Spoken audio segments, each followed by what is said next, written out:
Tuhan bersamamu. dan bersama rohmu. Inilah Injil suci menurut Santo Matius. Dimuliakanlah Tuhan. Sekali peristiwa datanglah kepada Yesus seorang kepala rumah ibadat. Ia menyembah Dia dan berkata, "Anakku perempuan baru saja meninggal, tetapi datanglah, letakkanlah tanganmu atasnya, maka ia akan hidup." Lalu Yesus pun bangun dan bersama murid-muridnya mengikuti orang itu. Pada waktu itu seorang wanita yang sudah 12 tahun lamanya menderita pendarahan, maju mendekati Yesus dari belakang dan menjamah jumbai jubahnya. Karena katanya dalam hati, "Asal kujamah saja jubahnya, aku akan sembuh." Tetapi Yesus berpaling dan memandang dia serta berkata, "Teguhkanlah hatimu, hai anakku, imanmu telah menyelamatkan engkau." Maka sejak saat itu juga sembuhlah wanita itu. Ketika Yesus tiba di rumah kepala rumah ibadat itu dan melihat peniup-peniup seruling serta orang banyak yang ribut, berkatalah ia, "Pergilah, karena anak ini tidak mati tetapi tidur." Tetapi mereka menertawakan dia. Setelah orang banyak itu diusir, Yesus masuk. Dipegangnya tangan si anak, lalu bangkitlah anak itu. Maka tersiarlah kabar tentang hal itu ke seluruh daerah. Demikianlah Injil Tuhan. Terpujilah Kristus. Saudara-saudari sekalian terkasih dalam Kristus, dalam hidup ada saat-saat di mana kita merasa sangat berat.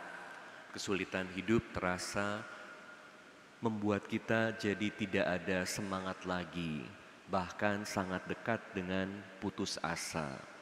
Hari ini dalam Injil pagi ini kita melihat, kita mendengar bagaimana seorang ayah kehilangan anaknya. Tentu kalau seorang ayah ini mengalami bagaimana anaknya meninggal, ini adalah satu hal yang sangat sulit. Dalam pengalaman saya sebagai romo, saya sangat tergerak setiap kali saya harus merayakan misa untuk seorang ayah atau seorang ibu yang kehilangan anaknya. Ini sangat sulit. Jadi situasi dari kepala sinagoga yang kita dengar dalam Injil ini adalah situasi yang tidak mudah. Dan kita juga mendengar seorang wanita yang sudah 12 tahun mengalami pendarahan. 12 tahun, udah selalu berusaha ke sana ke sini untuk cari kesembuhan, tetapi gak ada hasilnya. Tentu ini adalah situasi yang sangat sulit. Dalam hidup ada banyak situasi yang membuat kita hampir putus asa.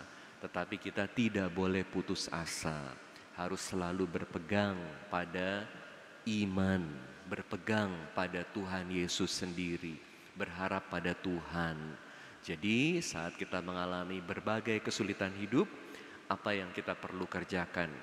Berdoa dan terus berusaha, berdoa dan terus berusaha. Kita terus berusaha karena berbagai masalah kita ini bukan kata akhir. Dan Tuhan juga bisa memakai berbagai usaha kita dan memberkati berbagai usaha kita supaya membuahkan hasil.